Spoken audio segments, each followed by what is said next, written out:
چند سیکنڈ بعد آنیا نے پوچھا، کیا ہوا ہے؟ پہلے تو شہابی نے گول مول بات کی، پھر بتا دیا کہ راسم کو کسی واردات کے شبہ پر پکڑ لیا تھا، لیکن کل اس کی ضمانت ہو گئی تھی۔ واردات کیا تھی؟ بینک سے نکلنے والے کسی بندے سے کچھ رقم چھینی گئی تھی۔ واردات کا شکار ہونے والا ٹھیک سے بائک کا نمبر نہیں پڑھ سکا، ملتے جلتے نمبروں والے 2-3 لڑکے پکڑ لیے گئے۔ آنیا اور نہار نے کنکھیوں سے ایک دوسرے کی طرف دیکھا۔ انہیں پہلے سے اندازہ تھا کہ شہابی کے یاروں دوستوں میں سے یہ راسو کچھ علیحدہ ٹائپ کا ہے۔ اب ان کے اندازے اور شبہ کو مزید تقویت مل رہی تھی۔ بہرحال اس موضوع پر شہابی حیدر نے مزید کوئی بات نہیں کی۔ آنیا اور نہار نے بھی چپ رہنا مناسب سمجھا۔ گھر پہنچ کر آنیا اور نہار کو معلوم ہوا کہ بخار تو صرف بہانہ تھا، ورنہ دلبر ماموں کی طبیعت خوش خوراکی کی وجہ سے خراب ہوئی تھی۔ اکیلے میں انہوں نے فوراً ہی اس کا اطلاع بھی کر لیا۔ اپنے مخصوص لہجے میں بولے، دراصل میں پھر سے ڈائٹنگ شروع کرنے والا تھا، سوچا کہ اس سے پہلے ایک بار ذرا رچ کے بدپریزی ہی کر لوں۔ گلاب جامن اور موتی چور کے لڈو میری کمزوری ہیں، اور اس ویلے میری کمزوری کی وجہ بھی ہیں۔ کافی سارے موشن آئے ہیں، کل تک تو اٹھا بھی نہیں جا رہا تھا، مگر اب ٹھیک ہوں۔ ابھی کچھ دیر بعد پاکستانی ڈرامہ شرط یا مٹھے دیکھوں گا تو طبیعت اور بھی مٹھی مٹھی ہو جائے گی۔ وشواس کرنا، شرطیہ مٹھے شرطیہ طور پر 40-50 والی دیکھ چکا ہوں، اور اسی طرح لنڈا بازار، بڑا مزہ آئے گا، اور فیکائن امریکہ وغیرہ ہیں۔ وہ بے تکان بولتے چلے گئے۔ وہ سیاست پر بھی مزیدار گفتگو کرتے تھے۔ ان کی باتوں سے پتہ چلتا تھا کہ وہ انڈین حکومت اور انڈیا میں ہندوؤں کی بالادستی سے خوش نہیں ہیں۔ فوج سے ان کے نکل جانے کی وجہ بھی یہی ناخوشی تھی۔ 1984 میں دربار صاحب کے خونی واقعات اور بعد میں اندرا گاندھی کے قتل کے نتیجے میں سکھوں پر ہونے والے ظلم و ستم نے انہیں موجودہ نظام سے متنفر کر دیا تھا۔ آنیا نے شہابی کے مشورے کے مطابق اگلے ہی روز سے فورٹ میں جا کر اپنا کام شروع کر دیا۔ اس نے ایک خستہ حال محراب کے عقب میں نظر آنے والا لینڈسکیپ منتخب کیا اور اس کو رنگوں کی مدد سے کینوس پر اتارنا شروع کر دیا۔ اس سلسلے میں شہابی نے اپنا اثر و رسوخ استعمال کرتے ہوئے اسے نہ صرف پینٹنگ کی اجازت لے کر دی بلکہ دیگر سہولیات بھی مہیا کی۔ یہ مصوری آنیا نے فقط اس لیے شروع کی تھی کہ شہابی کو قریب سے دیکھنے اور اسے سمجھنے کا موقع ملے، لیکن جب ایک بار کینوس اور رنگوں کا ملاپ شروع ہوا تو پھر بتدریج آنیا کو اس میں دلچسپی محسوس ہونے لگی۔ شہابی اپنی موٹر بائک یا چھوٹی گاڑی پر سوار گاہے گاہے کورٹ کا چکر بھی لگا لیتا تھا۔ ایک دن وہ آیا تو آنیا ایزل کے سامنے کھڑی بڑی بہویت سے برش چلانے میں مصروف تھی۔ اس نے عقب سے آ کر ایک دم زور سے ہیلو کہا تو وہ جیسے بھدک گئی۔ رنگ میں لتھڑے ہوئے برش نے پینٹنگ پر ایسا اسٹروک لگا دیا جو وہ ہرگز نہ چاہتی تھی۔ وہ سٹپٹا گئی۔ یہ آپ نے کیا کر دیا شہابی؟ وہ منہ بشور کر بولی۔ اوفو، یہ تو واقعی غلطی ہو گئی، شہابی نے تصویر کو دیکھتے ہوئے کہا، لیکن مجھے ہرگز پتہ نہیں تھا کہ آپ یوں ڈر جائیں گی۔ Very sorry. آنیا نے جلدی پائلٹ میں کچھ اور رنگ مکس کیے اور اس اضافی اسٹروک کو مہارت سے چھپا دیا۔ اس دوران میں شہابی پشیمان سا گمسم کھڑا رہا۔ آخر میں اس نے توصیفی نظروں سے تصویر کو دیکھا اور بولا، بھائی واہ، آپ تو چھپانے میں مہارت رکھتی ہیں۔ آپ شاید زیادہ رکھتے ہیں۔ وہ اس کی طرف دیکھے بغیر بولی، اس کو مہارت نہ کہیں، یہ تو خوف ہے۔ وہ بھی معنی خیز لہجے میں بولا، کس بات کا خوف؟ انکار کا، ناراضگی کا؟ اس کے چہرے پر بالوں کی لٹیں جھوم رہی تھیں۔ انہیں برش کے پچھلے حصے سے اپنے کان پر اڑس کر وہ بولی، ناراضگی تو ناراض ہونے والی بات پر ہوتی ہے۔ پکی بات؟ اس نے مسکرا کر پوچھا۔ آنیا کا چہرہ سرخ ہو گیا۔ سنہری دھوپ نے اس سرخی میں آمیزش کی اور اسے کچھ اور بھی دلکش بنا دیا۔ آپ پتہ نہیں کیا پہیلیاں بجوا رہے ہیں، ایک تو یکایک نازل ہو کر خراب کیا اور اب وقت بھی خراب کر رہے ہیں۔ آنیا نے ڈھلتے سورج کی طرف دیکھ کر کہا، تو ٹھیک ہے، میں چلا جاتا ہوں۔ وہ سچ مچ مڑا اور بڑے اسٹائل سے چلتا ہوا اپنی چمکدار موٹر بائک کی طرف بڑھ گیا۔ وہ کچھ دیر اسے دیکھتی رہی، مگر جب لگا کہ وہ واقعی بائک اسٹارٹ کر کے چلا جائے گا تو بولی، سنیے۔ وہ بھی شاید اسی آواز کا منتظر تھا، فوراً پلٹ آیا اور سن گلاسز اتار کر چیسٹ پاکٹ میں اڑس لیے۔ بہت ڈیسنٹ لگ رہا تھا۔ وہ ادا سے بولی، آپ نے سوری کہا ہے، معذرت کی ہے، لیکن یہ تو جانا ہی نہیں کہ میں نے معذرت قبول کی یا نہیں۔ اوہ ہاں، یہ تو واقعی ٹیکنیکل غلطی ہوئی۔ آپ نے معذرت قبول کی یا نہیں؟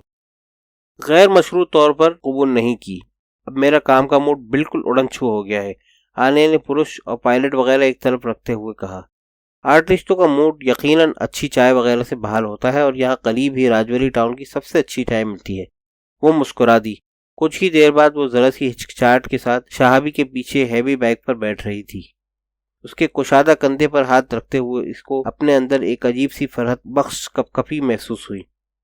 اگلے 8-10 روز بڑے دلکش تھے، سوائے اس کے کہ 2-3 بار جالندھر سے اس کے خالہ زاد فرحان کا فون آیا اور وہ اس کی عامیانہ باتیں سن کر بدمزہ ہوئی۔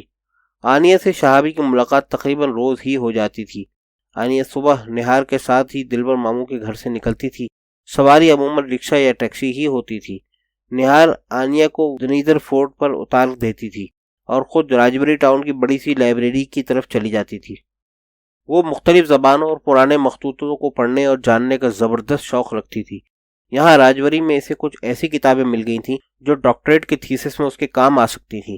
آنیہ نے 2 شاندار پینٹنگز مکمل کر لی تھیں اور تیسری پر کام شروع کر دیا تھا۔ دن کے کسی حصے میں شہابی بھی فورٹ پر آ جاتا۔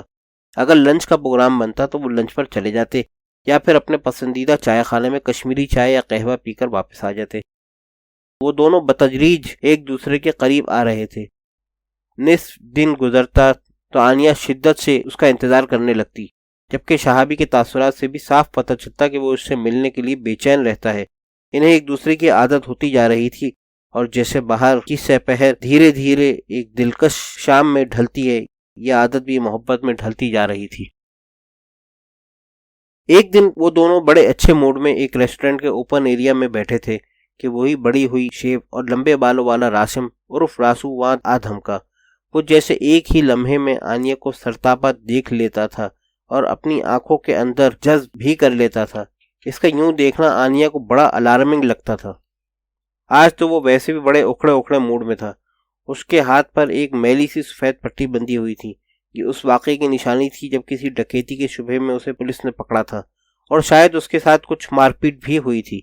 آتے ساتھ ہی وہ بھنائے ہوئے انداز میں شہابی حیدر سے مخاطب ہو کر بولا، ادھر ذرا اکیلے میں آ کر میری بات تو سن لو۔ ایکسکیوز می آرنیا، میں 1 منٹ آیا، شہابی نے کہا اور اٹھ کھڑا ہوا۔ دونوں ایک طرف جا کر خسر فسر کرنے لگے۔ راسو ابتر موڈ میں تھا اور ہاتھ ہلا ہلا کر تیش میں باتیں کر رہا تھا۔ گفتگو کے آخر میں راسو کی آواز کچھ بلند ہو گئی۔ اس کے 1-2 فقرے آنیہ کے کانوں تک بھی پہنچے۔ ایک فقرہ کچھ اس طرح تھا، اسے ہر صورت سرجری کی ضرورت ہے، مگر کسی بڑے اسپتال میں لے جائیں گے تو فوراً گرفتاری ہو جائے گی۔ کچھ دیر بعد شہابی حیدر اسے رخصت کر کے واپس میز کی طرف آ گیا۔ جو آئس کریم دونوں کھا رہے تھے وہ پگھل چکی تھی۔ شہابی نے آئس کریم دوبارہ منگوانا چاہی تو آنیہ نے منع کر دیا۔ اس کا موڈ غلط ہو چکا تھا۔ وہ دونوں باہر آ گئے۔ شہابی آج کار پر آیا تھا، وہ دونوں کار میں بیٹھ گئے۔ آنیہ نے راسو کی آمد کے بارے میں کچھ نہیں پوچھا، شہابی نے بھی کچھ نہیں بتایا۔ اس کی آمد پر وہ ایسے ہی گمسم ہو جایا کرتی تھی۔ شہابی کچھ دیر اس کی طرف دیکھتا رہا، پھر اس کے بے ترتیب ریشمی بالوں کو اپنی انگلیوں کی کنگھی سے سنوارا۔ اس کے رخسار کی تل کو بڑی نرمی کے ساتھ اپنی شہادت کی انگلی سے چھوا اور جذب سے بولا، آنیہ میں جانتا ہوں وہ آپ کو اچھا نہیں لگتا، شاید وہ بہت سے لوگوں کو اچھا نہیں لگتا، لیکن میں اس کے ساتھ ایک دیرینہ تعلق کی زنجیر سے بندھا ہوا ہوں۔ وہ آیا خالہ کا بیٹا ہے اور میری زندگی کا بڑا حصہ اس کے ساتھ گزرا ہے، پلیز اس مجبوری کو سمجھیں۔ اس نے آخری الفاظ کچھ ایسی اپنائیت اور انکساری سے کہے تھے کہ آنیہ کو اپنا غصہ کافور ہوتا ہوا محسوس ہوا۔ آنیہ کے تاثرات دیکھ کر شہابی مطمئن ہو گیا۔ اس نے بیٹھے بیٹھے آنیہ کو اپنے ساتھ لگایا اور پھر گاڑی سٹارٹ کر کے آگے بڑھا دی۔ دوسرے روز ایک عجیب واقعہ ہوا۔ ہڑتال کی وجہ سے سواری دستیاب نہیں تھی، مگر آنیہ کو پینٹنگ پر کام کرنے کے لیے فورٹ بھی لازمی جانا تھا۔ شہابی کو پتہ چلا تو وہ خود گاڑی پر آنیہ کو لینے آ گیا۔ ماموں دلبر سے اجازت لے کر آنیہ گاڑی میں آ بیٹھی۔ وہ زیادہ دور نہیں گئے تھے جب ایک جگہ سڑک کنارے جمگھٹا سا نظر آیا۔ ایک شاندار بلینو کار سڑک کے کنارے کھڑی تھی۔ قریب ہی ایک نہایت پھٹیچر سی موٹر سائیکل الٹی پڑی تھی۔ ایک ممی ڈیڈی ٹائپ لڑکا جو یقیناً کار سے نکلا تھا، ایک ادھیڑ عمر شخص سے جھگڑ رہا تھا۔ وہ تیش میں بار بار اس شخص کو دھکے دے رہا تھا۔ فیشنیبل لڑکی کی عمر مشکل سے 16-17 سال رہی ہوگی، تاہم قد کی وجہ سے وہ بڑا لگتا تھا۔ یہ منظر دیکھ کر شہابی نے بے ساختہ بریک لگا دیے۔ اس کے چہرے پر مخصوص سرخی جھلک دکھانے لگی۔ 1 منٹ آنیہ، اس نے کہا اور پھر موبائل پر بات کرنے لگا۔ کہاں ہو بیدی؟ جلدی ہے؟ ٹھیک، جلدی آؤ، کیمرہ پاس ہی ہے نا؟ 2 منٹ میں پہنچو، شہابی نے کہا اور فوراً گاڑی سے نکل کر موقع پر پہنچ گیا۔ آنیہ وہیں گاڑی میں بیٹھی رہی۔ اسے جھگڑے کے مناظر نظر آ رہے تھے۔ شہابی جاتے ساتھ ہی دراز قد امیر زادے اور مفروق الحال شخص کے درمیان آ گیا۔ وہ دونوں کو تحمل کا مشورہ دے رہا تھا، مگر اسی دوران میں ایک اور لگژری جیپ وہاں پہنچ گئی۔ اس میں سے ایک فرما اندام باروب شخص نکلا۔ جیسا کہ بعد میں عالیہ کو معلوم ہوا، وہ فیشنیبل لڑکے کا باپ تھا۔ اس کا نام مہندر ناتھ تھا۔ وہ ایک بڑا بیوروکریٹ تھا۔ اس کا رویہ اپنے بیٹے سے بھی بدتر نکلا۔ اس نے آتے ساتھ ہی اپنی افسرانہ شان دکھانی شروع کر دی۔ اسی دوران میں عالیہ نے دیکھا کہ نیلی پگڑی والا وہ سکھ کیمرہ مین بھی موقع پر پہنچ گیا، جسے شہابی حیدر نے ہنگامی طور پر بلایا تھا۔ دوسری طرف جھگڑا مزید زور پکڑ چکا تھا۔ چڑاخ کی آواز سنائی دی اور ہٹتے کٹے بیوروکریٹ نے ایک تماشا ادھیڑ عمر شخص کے منہ پر جڑ دیا۔ اس حرکت پر شہابی بھی مشتعل نظر آنے لگا۔ عالیہ نے دیکھا کہ شہابی اور مہندر ناتھ کے درمیان زوردار مکالمہ ہو رہا تھا۔